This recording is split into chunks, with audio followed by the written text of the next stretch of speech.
welcome to the Quipster Film Review Podcast. My name is Vince Leo. I'm the author of the film review website, Quipster.net.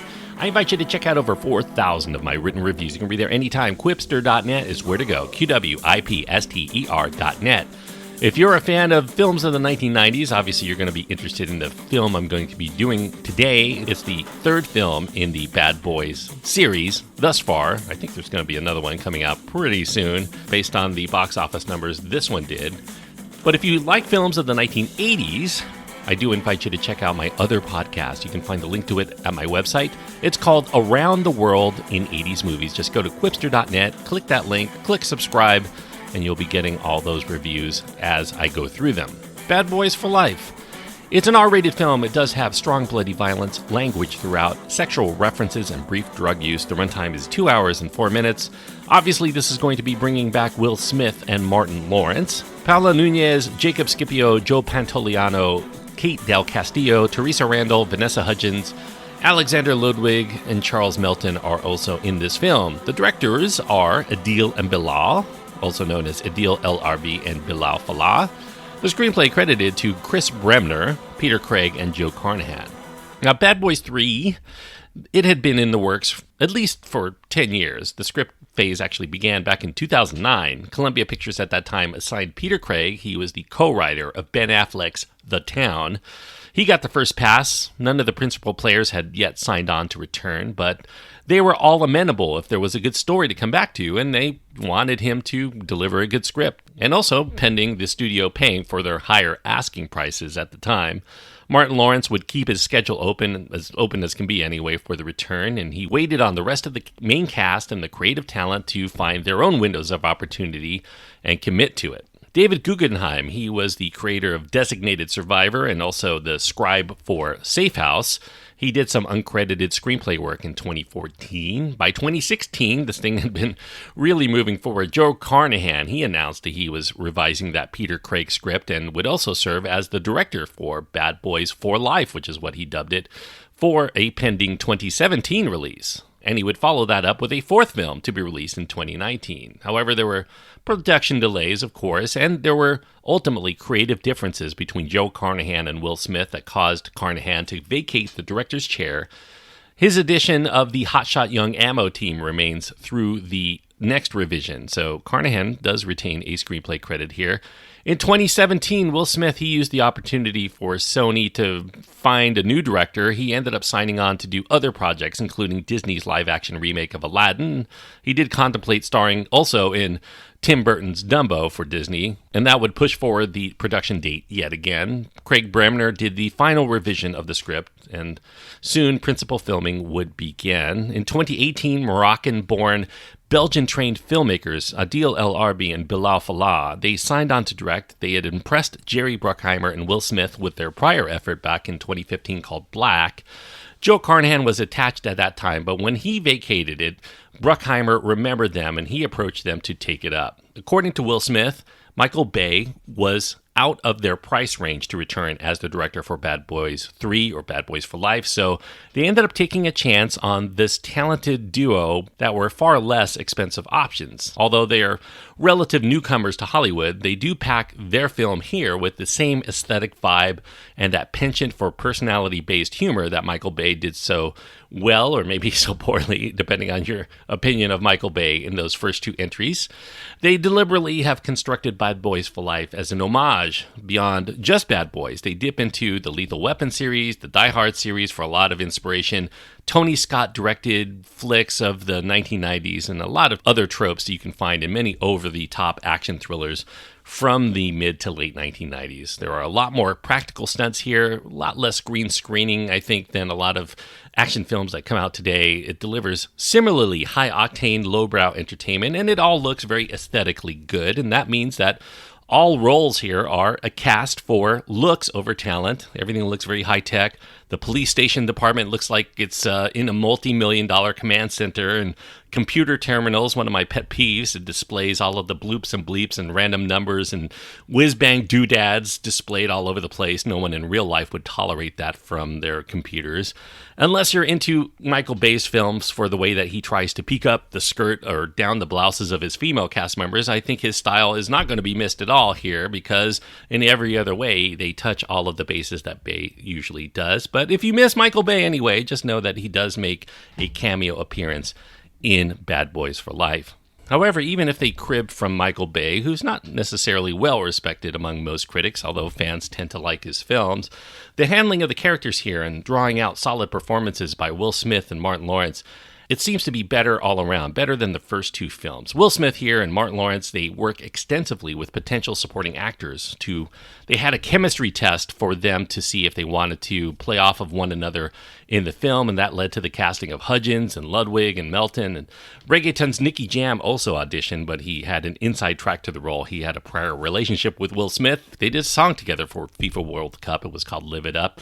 Will Smith, he ended up taking a pay cut for an executive producer role through his deal with Overbrook Entertainment that they have with Sony Pictures, so he gets a percentage of the profit in exchange for lower upfront costs. And the banter that you expect from a Bad Boys film, it's all still here. And I would say that banter is Bad Boy for Life's saving grace. Just enough of it, providing the requisite smiles and guffaws for longtime fans to come away feeling like the wait was pretty much worth it. Will Smith and Martin Lawrence, they work really well together. They're really worth watching, even when whatever else is going on is not remotely interesting. Smith continues to play the macho shoot-first cop Mike Lowery. Will Smith here not missing a step, even though he's 25 years older than his debut in the franchise. Well, I guess one step may be missed. He's decided that he's beyond doing all of his own stunts this time out. He said the stuntman can do it this time. Martin Lawrence, he gets the biggest laughs here, lampooning life as a family man. Marcus Burnett, he clearly craves putting down the dangerous life behind him to fulfill his new role as a grandfather. His partner, Mike, gets gunned down by this up-and-coming Miami crime kingpin named Armando Armas, who pops a few rounds into him at the direction of his ruthless mother named Isabel. They're getting revenge on all of these cops and lawyers who took down her drug lord husband years before. Unlike the never-subtle Michael Bay, Adil and Bilall do show a lot of cleverness in their delivery to make a handful of their scenes rise to the top of the franchise. There's a montage that depicts the contrasting lives of vengeful Mike and the comfortable in retirement Marcus. Mike cranks down on a gear shift during a hot pursuit, and then you see Marcus pull down on the lever to pick up the footrest of his recliner. There's a few running sight gags like that. More scenes like this, I think, would be welcome. They do remain more the exception than the norm here, but due to Marcus making a pact with God to hang up the bad boy's life if Mike pulls through from his shooting, he refuses to join forces with his longtime partner on exacting revenge on Armando, and to help supplement the cover, Loose Cannon Mike teams up with the by-the-book ammo division of the police force, a group of young guns with high-tech weapons. And, of course, when tragedy strikes once again, Marcus is going to get off that recliner for one more chance at the guts and glory to ride or die with the bad boys. The action, the laughs, they're all still here. A couple of surprisingly well-done emotional beats are here, too. Enough for this to land about as well as one of the latter half films in the Fast and Furious franchise. If you like those films, I think you'll probably enjoy a lot of what Bad Boys for Life has to offer. The quality of the film, though, I can't get too ecstatic. The film does begin to go astray during the finale. It bites off more than it can chew in the story department, and it really asks us to try to believe in black magic witchery and a backstory to Mike Lowery's past that needlessly ties him to the bad guys in ways that raise far more questions, I think, than it answers by the time it rolls credits. But given that it seems like it's going to be continuing on with the fourth film, I guess it does have a chance to answer those questions. But in addition to that, there are some echoes here in the reveals that will remind you of Will Smith's prior film called Gemini Man. They're really connected in a lot of ways in terms of the plot line, and they do both share the same composer, Lorne Balfe. A lot of this plays with the formula you've come to know and maybe love, maybe despise from the Bad Boys films. It does resurrect a lot of the greatest hits that you expect from the first two entries, and over 2 decades have passed, so there are gags about growing older that pepper a lot of the dialogue. You have Viagra riffs and hair color product jokes and needing eyeglasses to see whatever you're looking at with your pistol. And a lot of this is in service of pleasing the fans. And you can't say that it doesn't deliver the goods for those who are looking for not much more than jocularity and eye candy action sequences. I think if you're looking for the franchise to transcend its formula to be something more, you're going to come away pretty empty-handed here. I would say it's probably a better film in terms of quality. It's definitely much more competently made than the previous Bad Boys films. I don't know if I find it better or worse than the first Bad Boys, but it is close to the spirit of Michael Bay's original. But if you know me and you know my reviews, you know that I found Bad Boys 2 to be overly long and just god-awful. I thought that Bad Boys 2 was one of the worst films of 2003.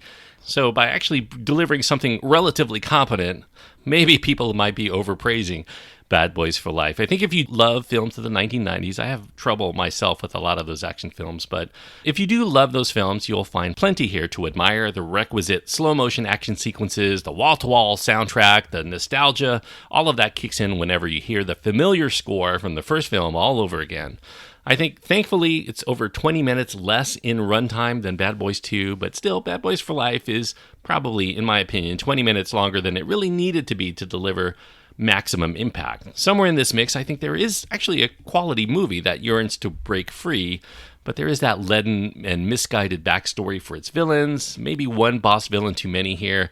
I think anytime the bad boys are off the screen and the bad guys are on it, the film does begin to feel like it's trying to drive with the emergency brakes on. It really is sluggish. So I think if you do like the first two Bad Boys films, if you even like Bad Boys 2, then I think that the bar is sufficiently low enough. Bad Boys for Life is going to offer plenty more for you to enjoy. It does offer some of the best character moments. The acting performances here by the leads is the best in the series thus far, but good storytelling continues to elude this franchise. Unfortunately, a lot of the levels of cartoon violence, the prolonged shootouts, the explosions galore, they have dominated all of these movies so much that fans are likely never going to accept sacrificing the formula of the Bad Boys films in pursuit of a good film, and that relegates a lot of these Bad Boys franchise films to be bad for life. So it's a real close call. Actually, I'm really tempted to recommend this film with a 3-star rating because it does deliver the goods. But as I sometimes say, it delivers the goods, but it also delivers the bad. So I have to hedge my bets here. I do like the first Bad Boys, by the way. I do recommend that film. I hate Bad Boys 2. I almost recommend Bad Boys for Life, but it's just not one of those films that I can totally get behind. But I do think that if you are a Bad Boys fan through and through, you will come away liking this. But if you've been somebody who's been relatively unimpressed, or maybe it's not your bag, these Bad Boys films, I don't think this is going to be the one that turns you around. It definitely is very much in keeping with the spirit of the others, even though it's probably less offensive than those other films in a lot of respects. So 2.5 stars is what I'm going to be giving Bad Boys for Life. By the way, if you do end up seeing this film, just know that once the credits start rolling, don't turn away. There are a couple of extra scenes at the beginning of the closing credits, including one that seems to be setting up for the inevitable sequel that's going to come out probably within the next couple of years. So stick around for that.